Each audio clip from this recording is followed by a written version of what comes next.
दरम्यान तिकडे रत्नागिरी जिल्ह्यासाठी आज रेड अलर्ट देण्यात आलेला आहे। काही ठिकाणी मुसळधार ते अतिमुसळधार पावसाची शक्यता वर्तवण्यात आली आहे। दरम्यान जिल्ह्यात आज सकाळपासूनच पावसाची संततधार सुरू आहे। आज ताशी 40 ते 50 किलोमीटर वेगानं वारं वाहण्याची शक्यता आहे। त्यामुळे मच्छीमारांनी खोल समुद्रात मासेमारीसाठी जाऊ नये असं आवाहन करण्यात आलं आहे। जिल्हाधिकारी यांनी देखील आपत्ती व्यवस्थापनाचा आढावा घेतला आहे।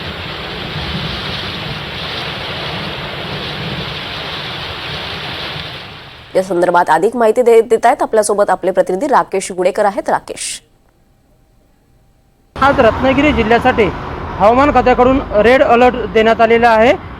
या कालावधीमध्ये जिल्ह्यात मुसळधार ते अतिमुसळधार पाऊस कोसळेल अशी शक्यता देखील वर्तवण्यात आलेली आहे। त्याचप्रमाणे ताशी 40 ते 50 किलोमीटर वेगाने वारे वाहतील अशी देखील शक्यता वर्तवण्यात आलेली आहे।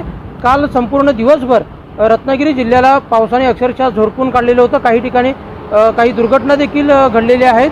दापोलीमध्ये एक इसम पाण्याच्या प्रवाहाबरोबर जो वाहून गेलेला आहे त्याचा काही अद्याप शोध लागलेला नाही आहे। तसेच खेड दापोली राज्यमार्ग जो आहे तो देखील बंद झालेला आहे। जो मुख्य मार्ग आहे त्या ठिकाणची वाहतूक जी आहे ती पर्यायी मार्गाने वळवण्यात आलेली आहे।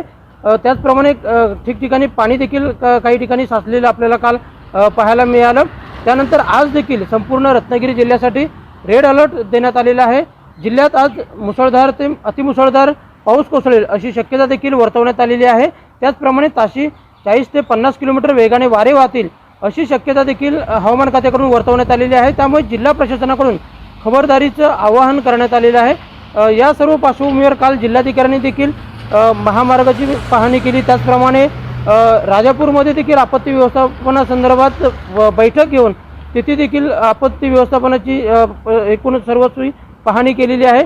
त्याचप्रमाणे गृहराज्यमंत्री योगेश कदम यांनी देखील काही सूचना केलेल्या आहेत। त्यामुळे एकूणच जर आपण पाहायला गेलं तर आज देखील रत्नागिरी जिल्ह्यासाठी हा महत्त्वाचा असणार आहे, कारण आज रत्नागिरी जिल्ह्यासाठी रेड अलर्ट देण्यात आलेला आहे आणि त्यामुळे मच्छीमारांनी समुद्रात किंवा नदीपात्रात मासेमारीसाठी जाऊ नये असं आवाहन देखील करण्यात आलेलं आहे। त्याचप्रमाणे गरज असेल तरच बाहेर पडा असं देखील आवाहन जिल्हा प्रशासनाकडून करण्यात आलेलं आहे। त्यामुळे नक्कीच सर्वांनीच आज खबरदारी घेणं आवश्यक आहे।